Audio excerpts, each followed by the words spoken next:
Happy Lord's Day everyone! Welcome po sa ating online worship celebration. Narito naman po tayo upang sama-samang magpuri at sumamba sa ating Panginoon. Sino po dito ang na-experience na ang love ng Lord? Amen. At sino naman dito ang love si Lord? Amen. Ang tunay na love si Lord, di nahihiyang gawin ang mga bagay na para kay Lord. Amen po?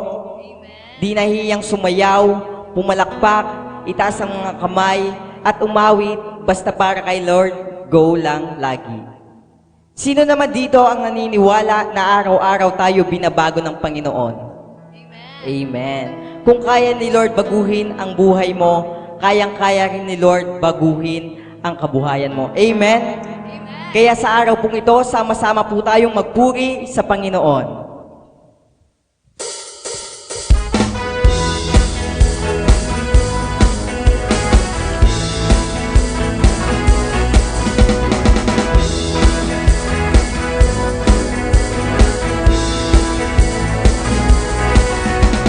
Binabago mo ako araw-araw, binabago mo ako araw-araw, binabago mo ako araw-araw, binabago mo ako araw-araw.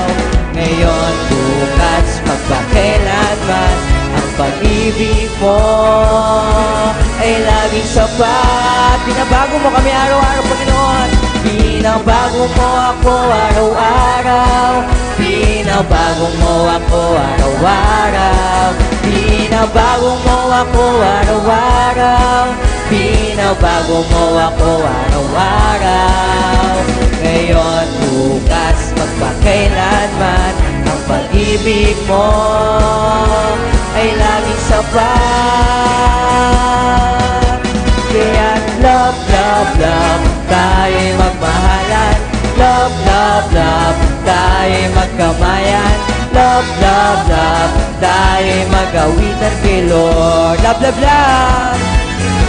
Kaya't love, love, love, tayo'y magmahalan. Love, love, love, tayo'y magkamayan. Love, love, love, tayo'y mag-awitan kay Lord. Binabago mo ako araw-araw, binabago mo ako araw-araw, binabago mo ako araw-araw, binabago mo ako araw-araw. Ngayon, bukas, magpakailanman, ang pag-ibig mo ay laging sapat. Kaya't love, love, love, tayo'y magmahalan. Love, love, love, tayo'y magkamayan. Love, love, love, tayo'y mag-awitan kay Lord. Kaya't love, love, love, tayo'y magmahalan. Love, love, love, tayo'y magkamayan. Love, love, love, tayo'y mag-awitan kay Lord. Kay saya ng buhay kapag kasama ka. Kay ganda ng buhay kapag kapiling ka. Ikaw ang buhay ko, hindi nagbabago. Walang katulad mo, O Jesus.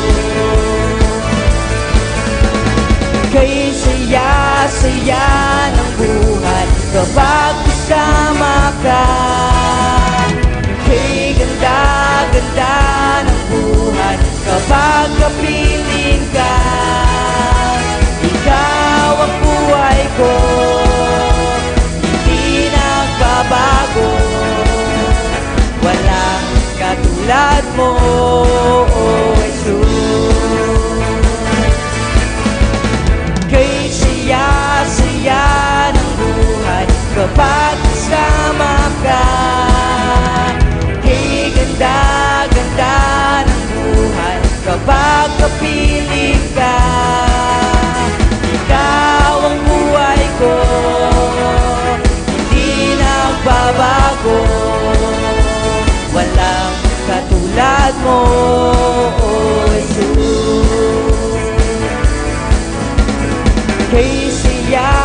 saya, hey ganda-ganda,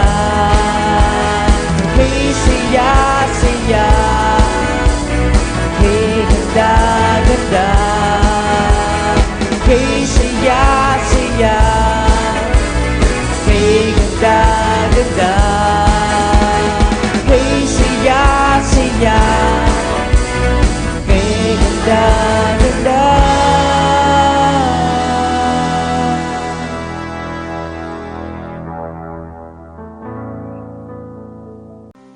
Patuloy po tayo sa pag-awit ng awiting pagsamba sa ating Panginoon. Tunay nga ang Diyos na ikaw ang kasagutan sa lahat ng mga problema, pagsubok, suliranin sa buhay namin pinagdadaan.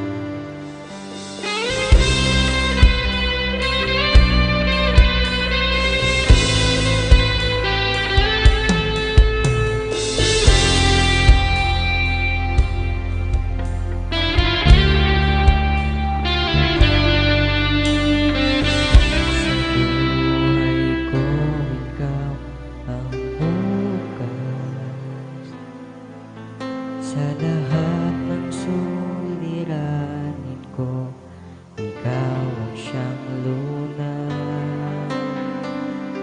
Sa puso ko, ikaw ang nais.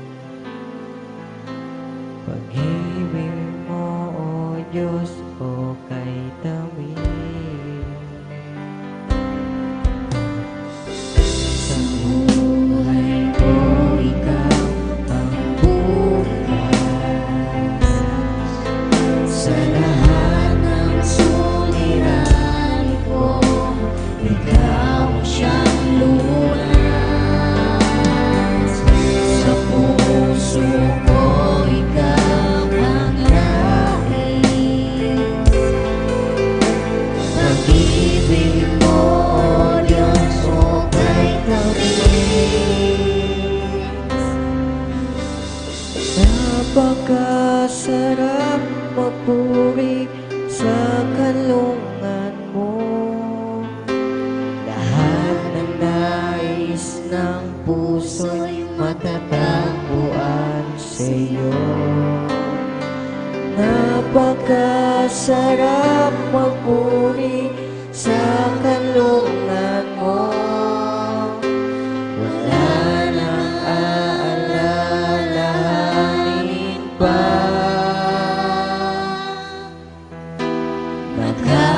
Nakapaligid man ang problema,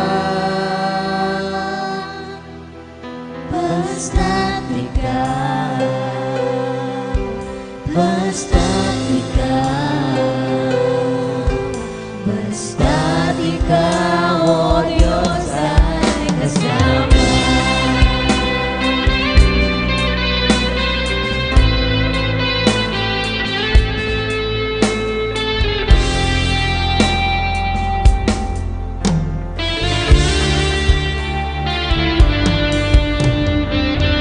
Sa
pag-ialay, Panginoon, Ikaw lamang, Panginoon, Ikaw lamang, Panginoon, Ikaw lamang.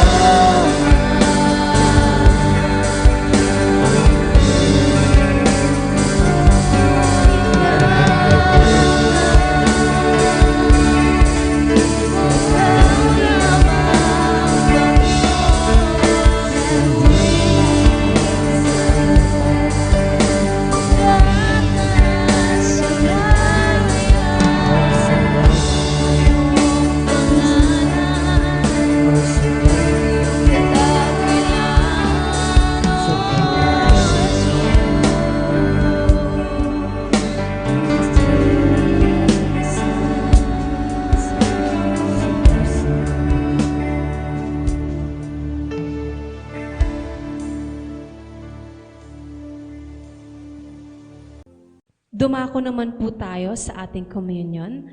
Sabi po sa unang Juan, Kabanata 1, talatang 7, ngunit kung namumuhay tayo ayon sa liwanag, gaya ng pananatili niya sa liwanag, tayo'y nagkakaisa at ang lahat ng ating kasalanan ay nililinis ng dugo ni Jesus na kanyang anak. Sa pamamagitan ng pagkain ng tinapay at pag-inom sa laman ng saro, tayo ay nililinis ng Diyos mula sa ating mga kasalanan. Ang banal na dugo ni Kristo na tumigis sa krus ng Kalbaryo ang siyang naglinis ng ating buong pagkatao. Manalangin po tayo. Panginoong Diyos na banal at makapangyarihan sa lahat, tunay na Diyos at Hari ng mga hari, buong puso po kaming humihingi ng kapatawaran sa lahat ng aming kasalanan. Linisin niyo po kami at gawing karapat-dapat na humarap sa iyong banal na harapan. Tanggapin po natin ang communion na ito bilang pag-alaala ng dakilang pagmamahal ng Diyos sa atin noong ibuwis ng Panginoong Hesus ang kanyang buhay para sa ating kaligtasan. Salamat po, Panginoon, sa napakadakila mong pag-ibig sa amin. We will worship you and we will serve you, Lord, habang kami ay nabubuhay. Amen. Kainin po natin ang tinapay at inumin ang laman ng saro.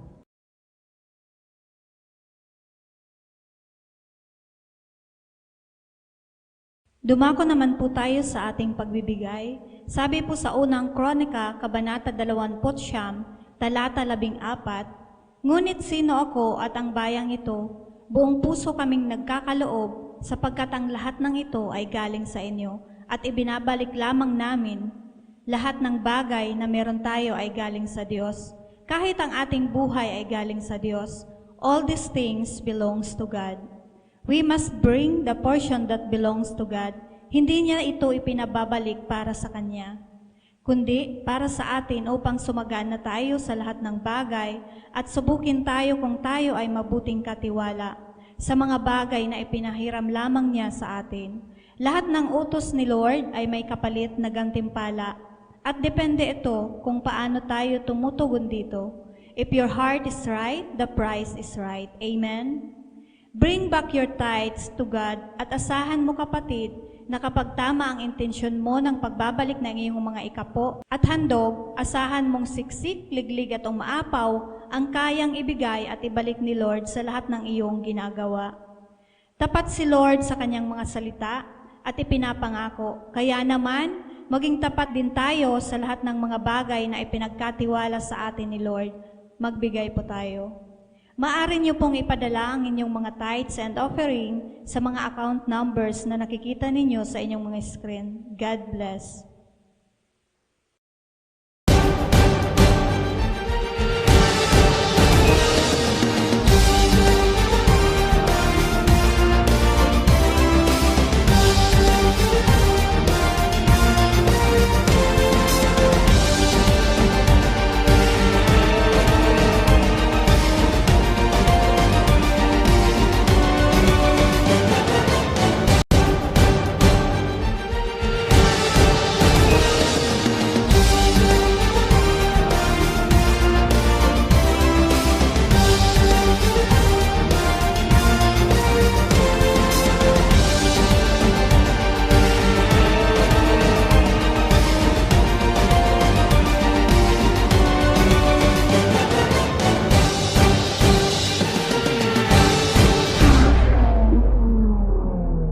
Happy Lord's Day po sa ating pong lahat, mga kapatid sa Panginoon. Welcome po sa ating online worship celebration at sa ating on-site worship celebration. Hayaan niyo po tayo po mag-enjoy sa ating pagsasama-sama na itaas ang Panginoon sa ating mga buhay at patuloy natin pasalamatan ang Panginoon sa mga biyaya at pag-iingat niya sa atin sa araw-araw. Meron pa akong mahalagang mensahe na nais ko pong dalhin po sa inyo ngayong araw na ito. My topic today is entitled, Reasons Why People Do Not Grow. Reasons why people do not grow. Ang isang pinakamalaking hamon sa bawat Kristiyano ay ang hamon ng paglago.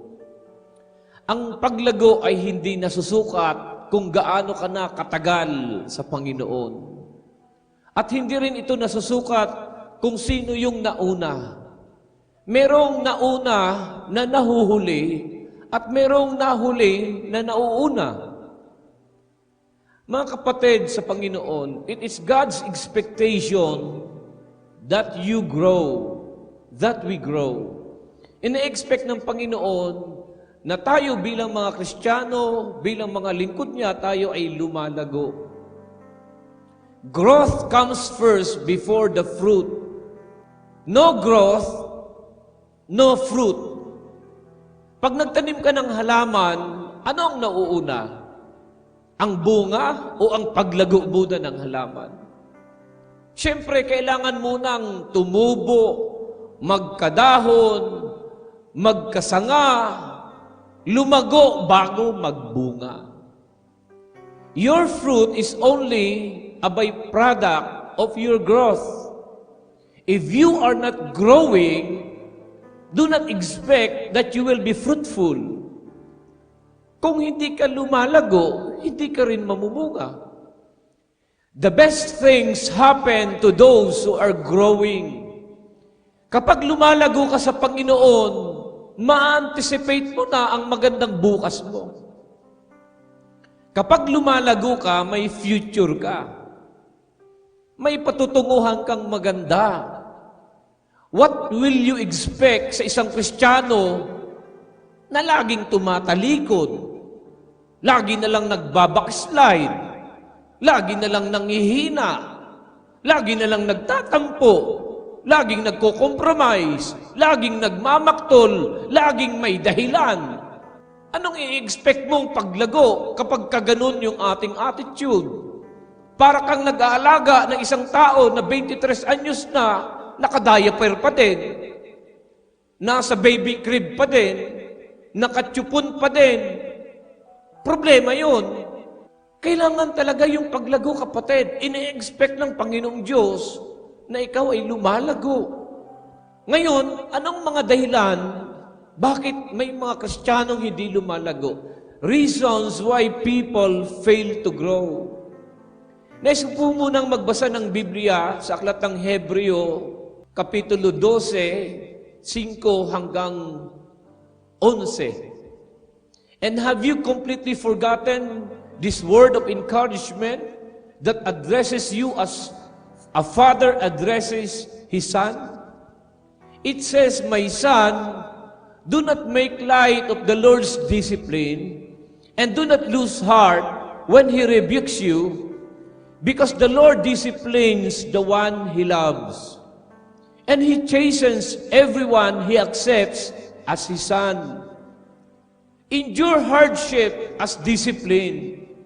God is treating you as His children. For what children are not disciplined by their father?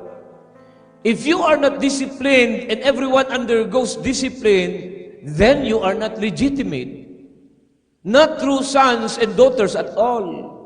Moreover, we have all had human fathers who disciplined us, and we respected them for it.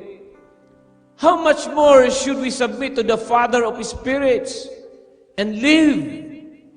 They disciplined us for a little while as they thought best. But God disciplines us for our good, in order that we may share in His holiness. No discipline seems pleasant at the time, but painful. Later on, however, it produces a harvest of righteousness and peace for those who have been trained by it. Hebrews 12:5-11. How many of you love discipline? Karamihan ayaw ng salitang ito. Yung salitang discipline. Marami ayaw ng salitang ito. Ang tingin sa salitang ito ay parusa. Pangit. Kaaway mo. Pero alam niyo po ba, mga kapatid, that the first reason why people do not grow, number one, is because they have no revelation of the importance of discipline. Wala silang kapahayagan ng kahalagahan ng disiplina. Kaya tingnan mo ang mga Kristiyano, kapag dinidisiplina, nagagalit. Maraming Kristiyano kapag dinidisiplina ng kanyang pastor, sumasama ang loob.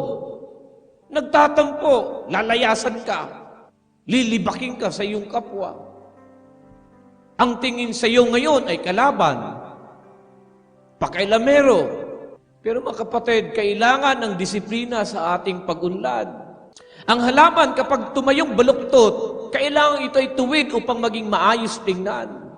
Mga kapatid, baguhin natin ang pananaw sa salitang disiplina.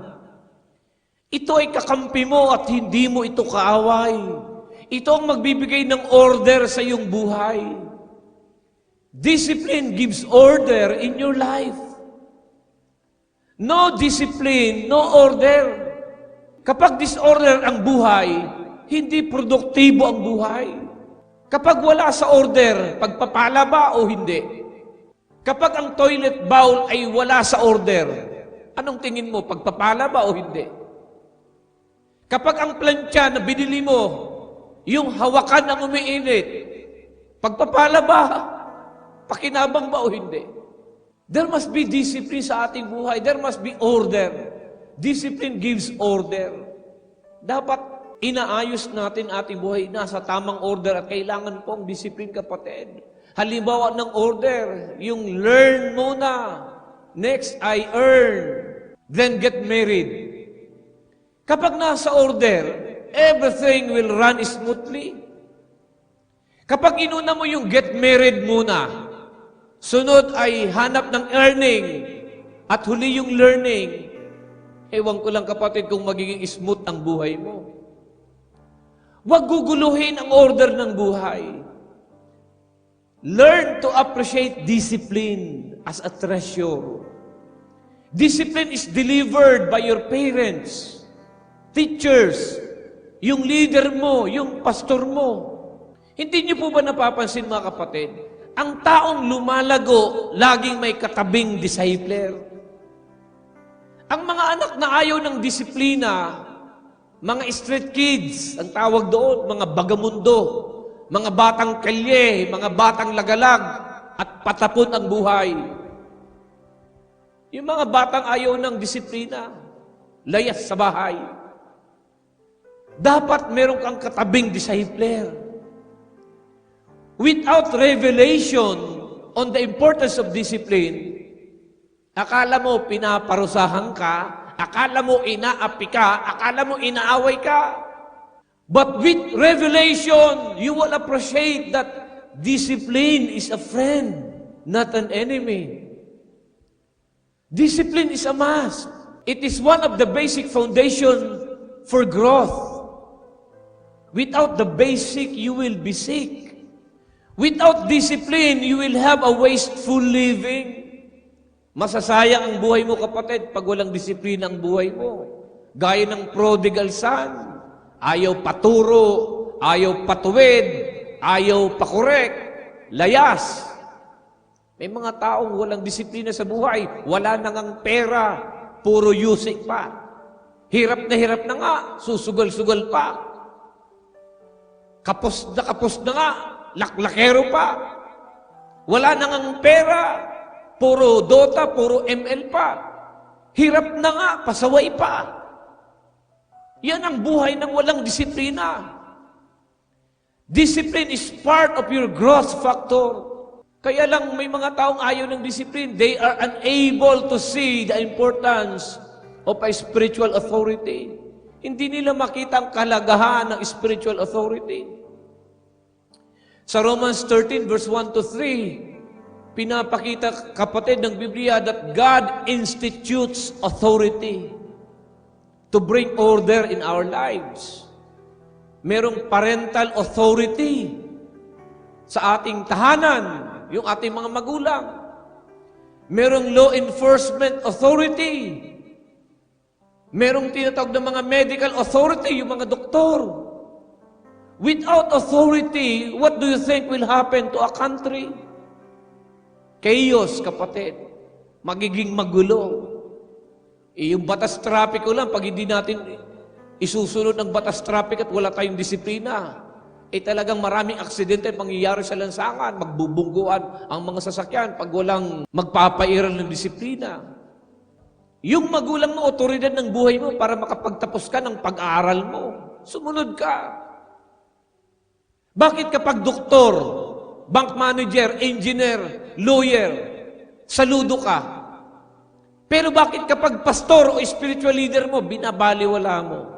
Kapatid, hindi man kaya ng pastor magtayo ng bahay mo dito sa lupa na gaya ng kayang gawin ng engineer na kinikilala mo. Pero kaya kang garantihan ng pastor mo ng bahay mo doon sa langit. Kung susunod ka sa salita ng Diyos na mensahe niya. Kapag may problema ka sa iyong kaluluwa, bank manager ba o abogado ba ang kailangan mo? Hahanapin mo, spiritual leader mo, yung pastor mo, yung leader mo, yung spiritual authority mo, para maayos ang buhay mo, maitama ang direksyon mo sa ating Panginoong Diyos. Ang Panginoong Diyos ang nag-assign ng spiritual authority sa buhay mo, kapatid. Pahalagahan mo, igalang mo, sundin mo. Matanong ko nga kayo, mga kapatid, masaya ba kayo na ako ang spiritual authority ng buhay ninyo? Masaya ba kayo na akong spiritual authority ng buhay ninyo? Kung akong tatanungin nyo, kung ako ba'y masaya? Hindi. Hindi lang masaya, masayang masaya. Hindi lang ako, pati yung cell group leader nyo. Spiritual authority nyo yan na dapat sinusunod mo. Nagpapasakop, dapat tayo sa ating mga spiritual authority. Mga kaibigan, mga kapatid sa Panginoon, huwag kang pupunta para maghanap ng mali sa leader mo. Dahil kung anong hinahanap mo, makikita mo. Diri mo pagparahanapan ng mali ang leader mo, kay sigurado may maiimod ka na mali, may maiimod ka na sala. Kay sabi sa Biblia, kung ano ang hahanap mo, maiimod mo. Hanapin mo ang tama at madami kang makikita sa leader mo. Yung tama lagi ang hanapin mo, wag yung mali. Lalago ka if you let your spiritual authority speak to your life. Wag sasamang loob kapag na-check ka, kapag kinokorek ka. Learn to recognize spiritual authority. Respect and honor them. Hindi niyo po ba napapansin? Yung malapit at nagre-respeto sa leader, sila yung kadalasang lumalago. Yun namang nagdidetach, lumalayo, palabi-labi, mareklamo, mangurub-ngurub, matampuhin. Sila naman yung kadalasang ang tagal lumago. Anong sikreto, kapatid? The secret is connection. Connect to your leader and you will grow. Kapag matampuhin ka sa leader mo, galit ka lagi sa leader mo, ayaw mo mag-church, ayaw mo mag-devotion, maya-maya malalaman mo kulto ka na. Dumikit ka sa leader mo. Appointed ni Lord yan sa buhay mo. Ang dumidikit sa kanyang spiritual leader, lumalago. Yan ang totoo. Bakit ang iba hindi lumalago? They do not have the revelation of the importance of discipline. Pangalawang dahilan bakit may mga hindi lumalago, they do not know their sweet spot for growth. They do not know their sweet spot for growth. You should know your sweet spot for your spiritual growth. Alamin mo kung saan ka lalago. Ano ba ang nakapagpapabago sa iyo? Nakapagpapagaan ng loob mo? Nagbibigay ng direksyon sa buhay mo? Nagpapaganda ng buhay mo? Mababago ka ba ng biguhan at tungitan? Kaya ka bang baguhin ng diskuhan?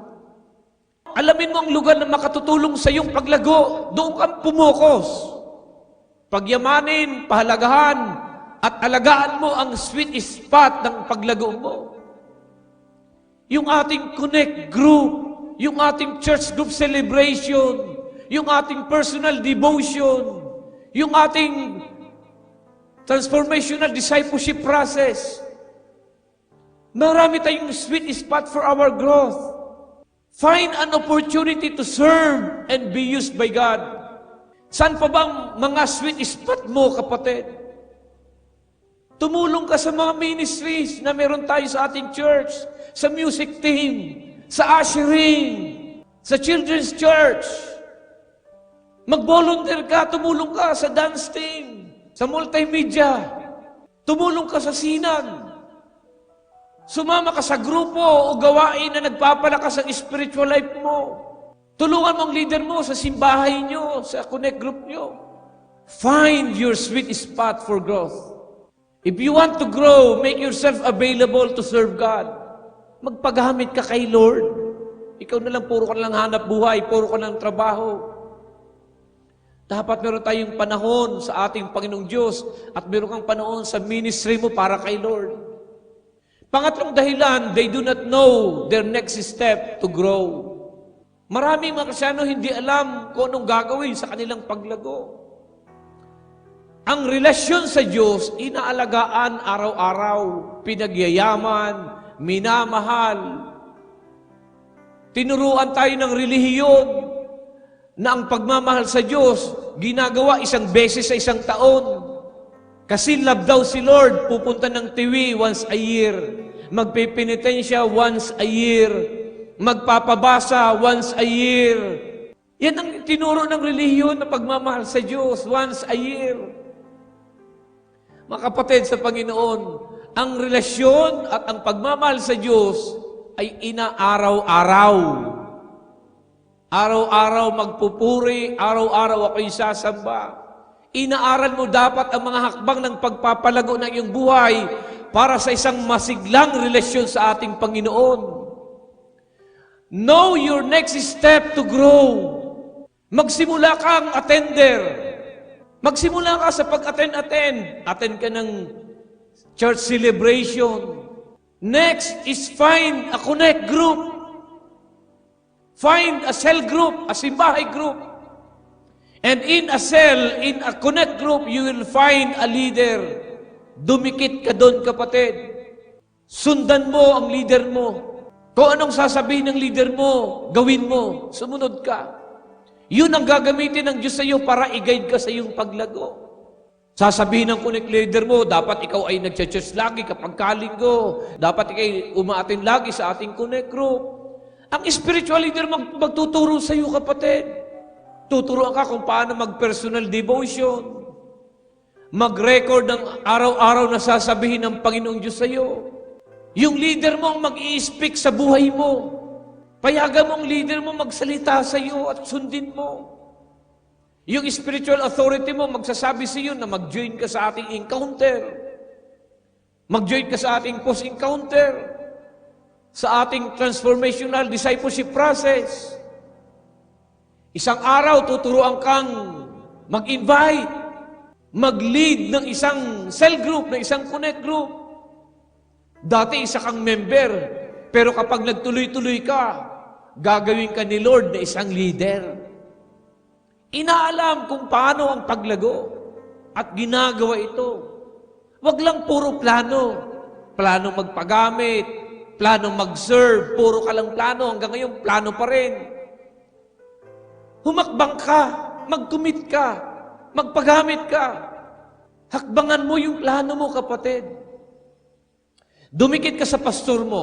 Dumikit ka sa leader mo.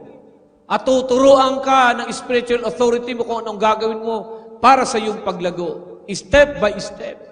Why people do not grow? They hear the same preaching.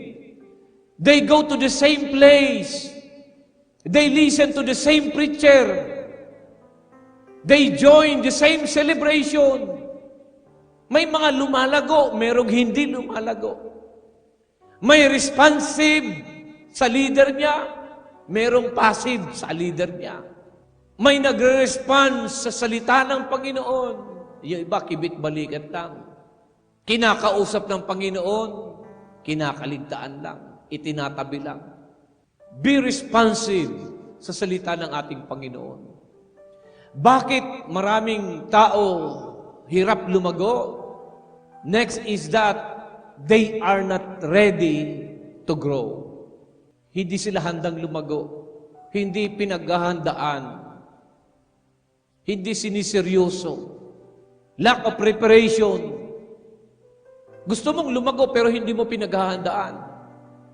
You are not willing to get out from your comfort zone. Niyayaya ka ng leader mo, mag-join ka sa music team. Pinapakinggan mo lang, gusto mong mag-join pero hindi ka umahakbang. Hindi mo pinaghahandaan. Gusto mong magpagamit pero hindi ka nagbibigay ng iyong time. Sabi mo, lagi kang busy. Hindi ka naglalaan ng oras at panahon. Dapat ready ka, kapatid. Be ready to grow. Maglalaan ka ng panahon. Maglalaan ka ng oras. Maglalaan ka ng buhay mo, ng sigla mo, ng panahon mo. Sa bagay, patungo sa iyong paglago. Mateo 6:33, Seek ye first the kingdom of God and His righteousness, and all these things shall be added unto you. Kung di mo pinaghahandaan ang unang dapat gawin, seek ye first the kingdom of God and His righteousness. Paano mo mararating ang dapat mong marating? Na all these things shall be added unto you as well. If you do not know the first, how can you reach the destiny of your life? Unahin mo ang paglago sa Diyos. Susunod ang mga magagandang bunga sa buhay mo. Nauuna mo ang paglago bago ang bunga. Maliwanag, kapatid. Growth first before fruitfulness. Kailangan mong lumago. Kailangan mong aksyonan mo, paghandaan mo, pag-igihan mo, bigyan mo ng panahon ang buhay mo sa paglago. Discipline is a friend, not an enemy. Discipline is a friend, not an enemy. Your leader is your mentor. Let him speak into your life. Yung leader mo, yung pastor mo, mentor mo. Matuto kang makinig, matuto kang magpasakop, matuto kang sumunod, matuto kang mag-obey. Payagan mo ang leader mo magsalita sa iyo. And find your sweet spot to grow. Marami tayong sweet spot sa ating paglago, ang ating church celebration, ang ating connect group, ang ating discipleship, ang ating mentoring, ang ating devotion, ang ating encounter, ang ating post-encounter, ang ating TDP, Transformational Discipleship Process. There's a lot of sweet spot to grow. Agapan mo, kapatid. Take time. Grab it. Take your next step. Mag-level up ka, kapatid. Mag-level up ka. Huwag ka lang pa-attend. Kumunay ka sa leader mo, tuturuan ka ng leader mo kung anong gagawin mo. Get yourself ready and be responsible. Pagpalayan tayo ng Panginoon, sana po nangusap ang Panginoong Diyos sa ating lahat. Pwede mo nating palakpakan ng Panginoon ng malakas. Sige, malakas sa palakpak. Magsitayo, itaas ang mga kamay at ako'y nagdideklara. Ang kapayapaan ng Panginoon sa ating lahat, ang panatag na puso, ang matiwasay na pag-iisip, ang masayang kalooban at malakas sa pangangatawan, ang pinagpalang buhay at kabuhayan ay dumalay sa iyo at sa iyong sambahayan.